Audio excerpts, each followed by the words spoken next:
In this world of technology, things are ever changing, rearranging. You need someone to help you out. I know someone who can.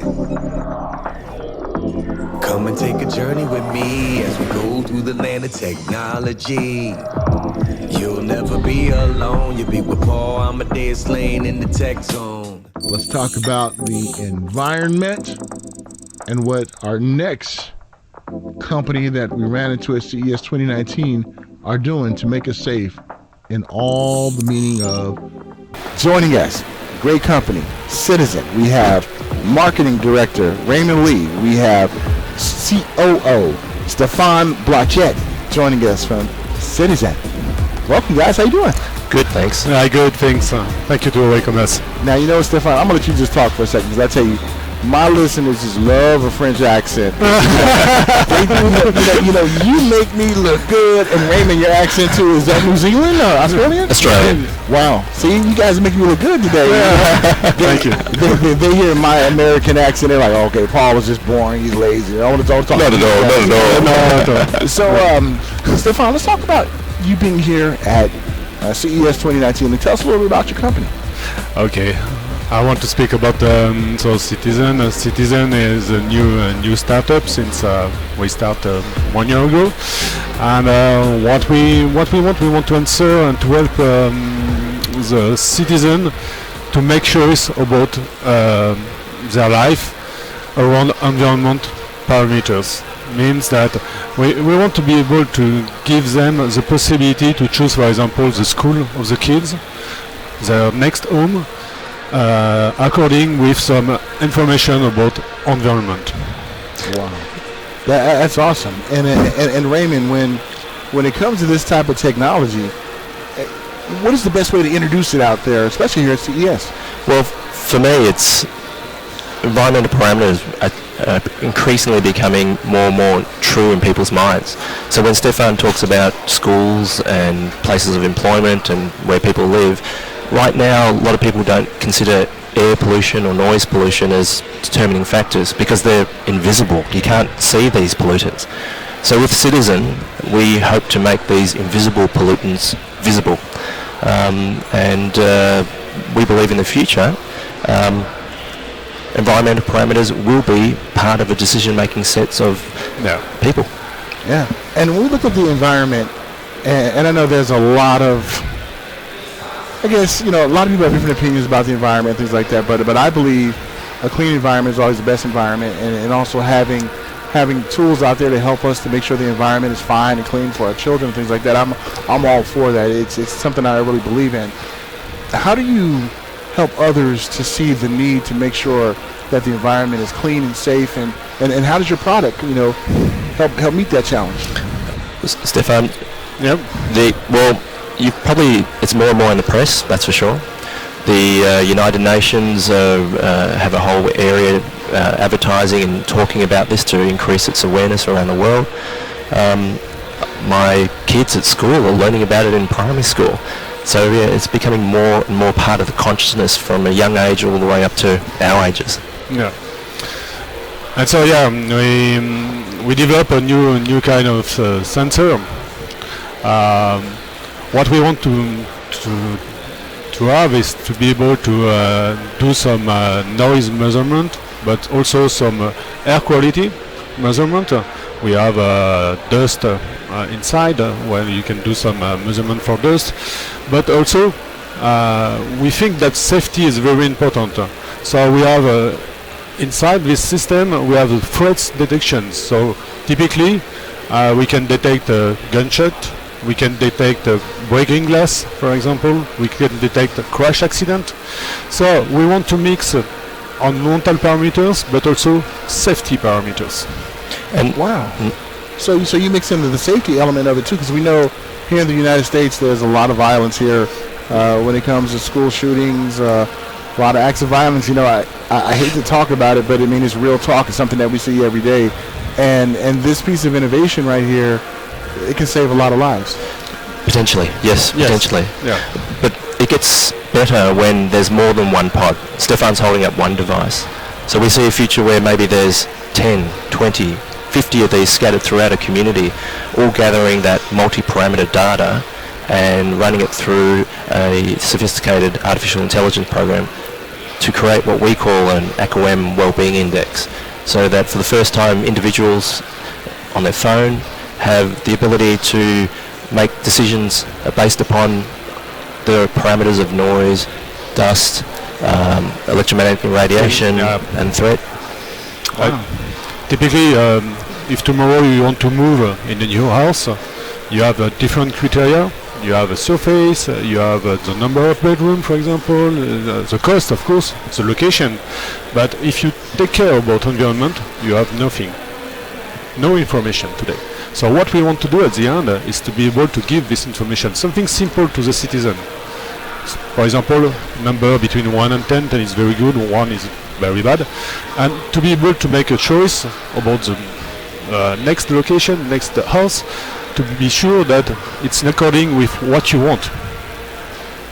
And when it comes to this product now, is it out anywhere else in the world, or have you did trials on it, or please explain. Yes, we Y'all don't fight over it. no fight. No, we want to find some city where we can deploy a first prototype, because today it's a prototype. It will be normally in production at the end of 2019.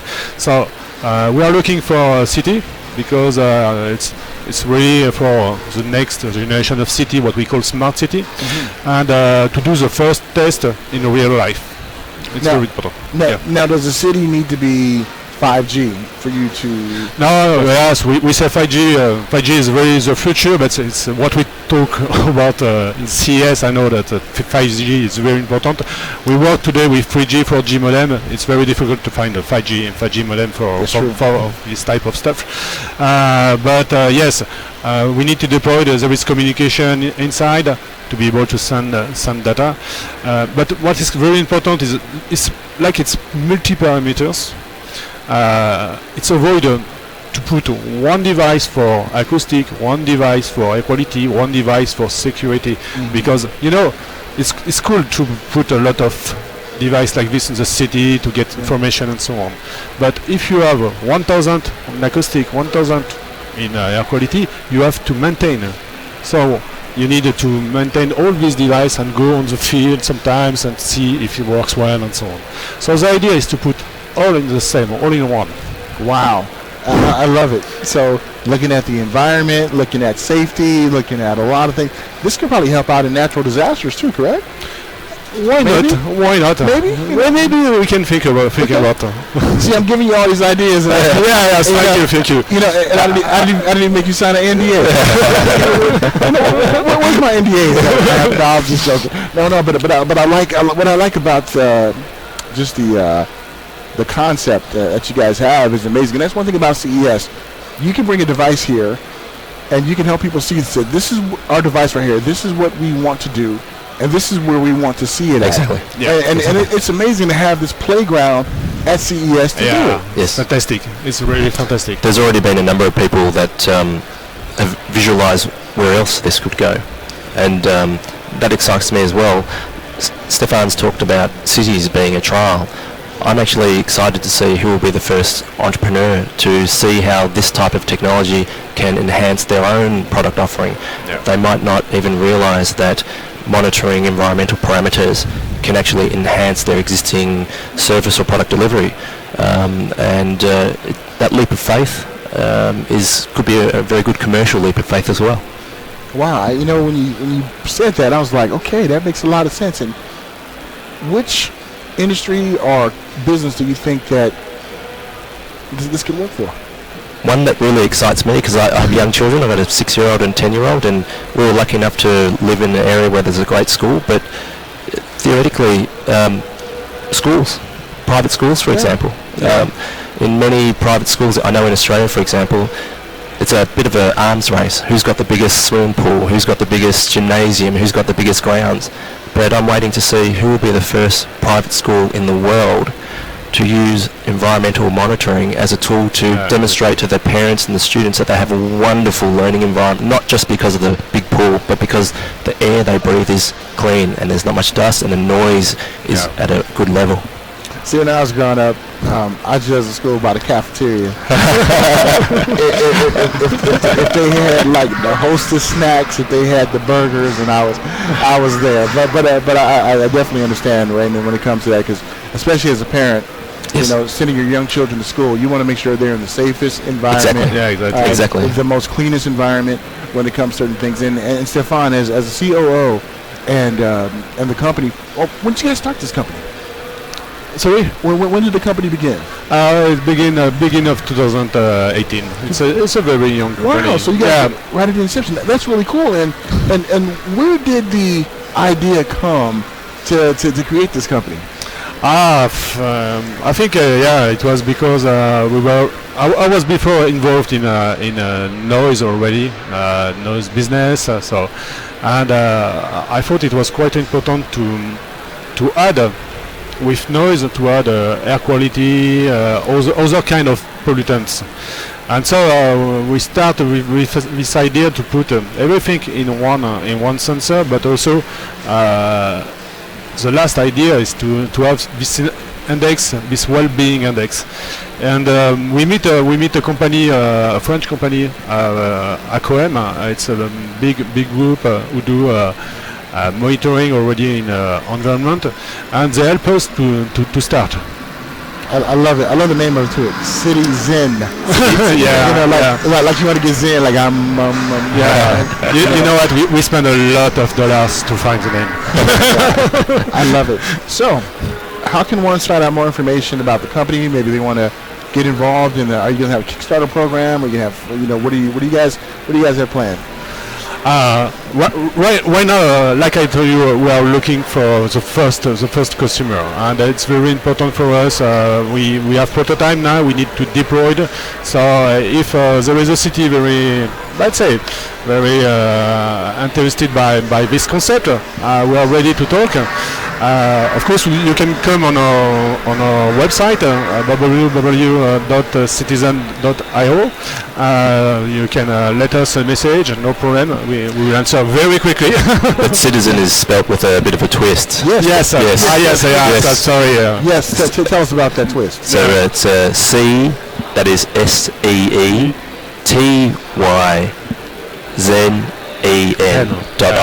SeetyZen.io. I love it. I'm gonna tell you something, Stefan, man. You're cool, man. You hip because you said if a city is thirsty. So kids use that. They use that terminology now. See, that's why I love having people from different countries on. Because you guys are smooth, man.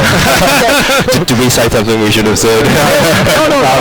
No. Thirsty is cool. Thirsty is good? Yeah, because like girls be like, why are you so thirsty? Why are you doing this? Like kids like, why are you so thirsty? So, it kind of means kind of hip and everything. Like you really want something.